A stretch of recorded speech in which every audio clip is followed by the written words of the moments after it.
আজকে সকালটা শুরু করলাম আমাদের রেলওয়ের টিকিট কাউন্টার থেকে। সকাল সকাল কাউন্টারে বসে ওদের সাথে আড্ডা মারতে বেশ ভালোই লাগে। একটু পর চলে গেলাম ছাদে। দেখুন ছাদে কতটা বাড়ি কাজ এগিয়ে গেছে। মোটামুটি লিন্টার্ন অবধি কাজ কমপ্লিট হয়ে গেছে। তো ছাদে একটু রোদে দাঁড়িয়ে ঘরটর দেখে একদম চলে এলাম নিজেদের বিছানাটা তুলতে। এই শীতকালে সব থেকে বিরক্তিকর কাজ হচ্ছে বিছানা গোটানো। এত লেপ চাদর কম্বলে ভিড় থাকে না, একটা বিছানা তুলতেই মোটামুটি 15 মিনিট লেগে যায়। তারপর তো আছেই নানা রকম কম্বল ব্ল্যাঙ্কেট এসব করা। এরপর আজকে একটু গ্রসারির দোকানে কাজ ছিল, তো আমি চলে গেছিলাম গ্রসারির দোকানে। ওখানে গিয়ে লিস্ট মিলিয়ে সব জিনিসপত্র কেনা এবং কিছু কিছু অর্ডার দেওয়া এইসব করতে করতেই ফেরার সময় চোখে পড়লো পেয়ারা। আর এই শীতকালের দিনে নুন কাসুন্দি লঙ্কা দিয়ে মাখা পেয়ারা খেতে কার কার ভালো লাগে বলুন তো? আমার তো দারুণ লাগে। তো নিয়ে চলে এলাম বাড়ি। 1 hour later. বাড়ি এসে কিচেনে দেখি থালির তোড়জোড় চলছে। এটা আমাদের দুপুরের লাঞ্চ থালি, ভেজ থালি। আজকে দুপুরে খাওয়া দাওয়ার পর আমরা সবাই মিলে গেছিলাম পৌষ মেলার মাঠে। আপনারা সবাই জানেন যে বোলপুরের পৌষ মেলা একটা ঐতিহ্য। তো ফাইনালি পৌষ মেলা হচ্ছে বিশ্বভারতীর অধীনে।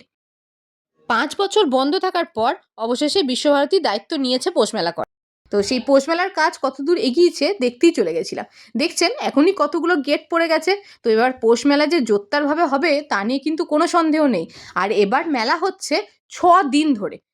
তো যারা যারা আসতে চাইছেন অবশ্যই চলে আসুন কিন্তু মেলা দেখতে। আর এটা হচ্ছে আমার ডিপার্টমেন্ট। আমি বিশ্বভারতীর বাংলা ডিপার্টমেন্টের স্টুডেন্ট ছিলাম। তো যখনই এই রাস্তাটা দিয়ে যাই নিজের ডিপার্টমেন্টটা একবার চোখে দেখি, খুব ভালো লাগে। অনেক পুরনো স্মৃতি আছে এর সাথে। জীবনের সবথেকে সুন্দর 5টা বছর বোধহয় কাটিয়েছিলাম এখানেই। তো দেখছি পৌষ মেলার মাঠে তোড়জোড় একদম তুঙ্গে। মোটামুটি অনেক দোকান বসে গেছে, কিছু কিছু মালপত্র নিয়ে চলে এসছে। তো এইসব দেখতে দেখতেই এগিয়ে যাচ্ছিলাম। আর এই রাস্তাটা দিয়ে যেতে না বরাবরই ভীষণ ভালো লাগে। এই 2 গাছের মধ্যে দিয়ে যে রাস্তাটা এত সুন্দর, এত মানে কি বলবো, মনের আরাম, মনের শান্তি দেয়। সত্যি শান্তিনিকেতন নাম বোধহয় এভাবেই সার্থক হয়ে গেছে। তো আমরা ঢুকে পড়লাম শান্তিনিকেতন পৌষ মেলার মাঠে। মাঠের মধ্যে ঢুকতেই দেখি অনেক স্টলের কাজ একদম শুরু হয়ে গেছে মোটামুটি শেষের দিকে। আর এই স্টলের কাজ দেখতে আমরা বরাবরই ভীষণ ভালোবাসি। আর পৌষ মেলা তো আমাদের একদম ছোটোবেলার একটা মানে স্মৃতিকে জাগরণ করে দেয়।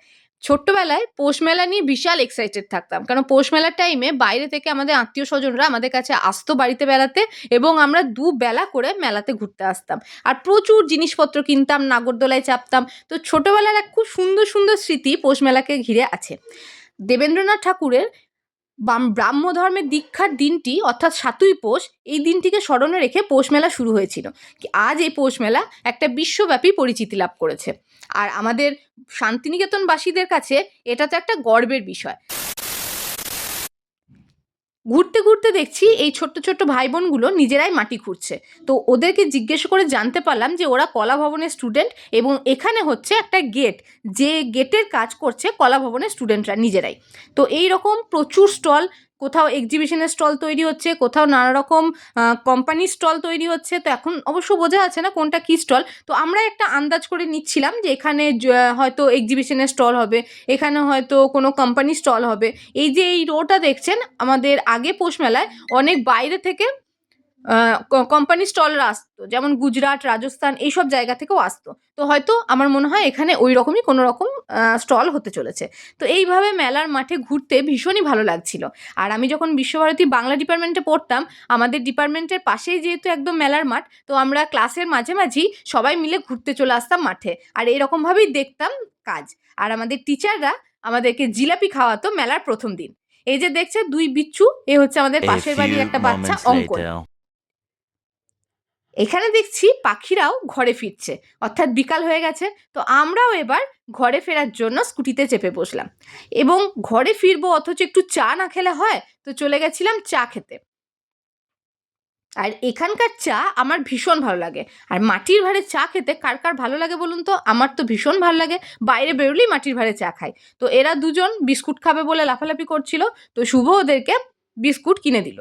আর তার সাথে সাথে আমরাও খেয়ে নিলাম 2টো বিস্কুট, আর তার সাথে গরম গরম 2 কাপ চা। এদের নিজেদের মধ্যে ভীষণ আলোচনা চলছে কে কোনটা বিস্কুট খাবে, বারবার এদিক ওদিক করতে করতে লাস্টে ঠিক হয়েছে যে এই জার বিস্কুটটাই পছন্দ। তো এই দুজন দুটো নিয়েছে। আমার পছন্দ আবার মিষ্টি সন্দেশ বিস্কুট, সেটা আমার ভীষণ ফেভারিট, তো সেটা আমি নিয়ে নিলাম। এই যে এরপর নিলাম হচ্ছে গরম চা। তো চা খেতে আমার ভীষণ ভালো লাগে। আগে দুধ চা অতটা ভালো লাগতো না, কিন্তু এখন দেখছি যত দিন যাচ্ছে দুধ চাটা ভীষণ ফেভারিট হয়ে যাচ্ছে। এই যে গরম গরম ধোঁয়া ওঠা চা খেতে শীতের দিনে তো দারুণ লাগে। তো চলে এলাম এবার রাত্রে খাবারের অ্যারেঞ্জমেন্ট করতে। রাত্রে আজকে মেনু হচ্ছে মটরশুঁটির কচুরি। না, বাজারে মটরশুঁটি উঠেছে, কিন্তু এই মটরশুঁটি কচুরিটা একটা রেডি টু মিক্স আইটেমের, যেটা হচ্ছে গিটসের। তো এটা একদম অথেন্টিক মটরশুঁটি কচুরির মতো টেস্ট দেয় বলবো না, তবে যেটাই দেয় একটা হিঙের ফ্লেভার থাকে, তো যেটাই থাকে মোটামুটি খেতে খুব ভালো হয়। তো এই যে পুর বানিয়ে নেওয়া হলো, এরপর পুরগুলো প্রতিটা লেচির মধ্যে ভরে ভরে সুন্দর করে বেলে নিলাম, আর ছাঁকা তেলে ভেজে নিলাম গরম গরম কচুরি, আর তার সাথে করেছিলাম আলু চচ্চড়ি। শুভ শীতের ঠেলায় আর খাট থেকে নামতেই পারছে না, তো খাটে ওকে দিয়ে দিলাম খেতে। আমার মেয়ে ওর বাবা দেখা দেখি খাটে বসে বসেই খাচ্ছে, তো ওদেরকে যখন গরম গরম মটরশুঁটি কচুরি দিলাম, তো ওই খেয়ে ভীষণ খুশি। চলো টাটা, গুড নাইট, আবার দেখা হচ্ছে পরের ভিডিওতে।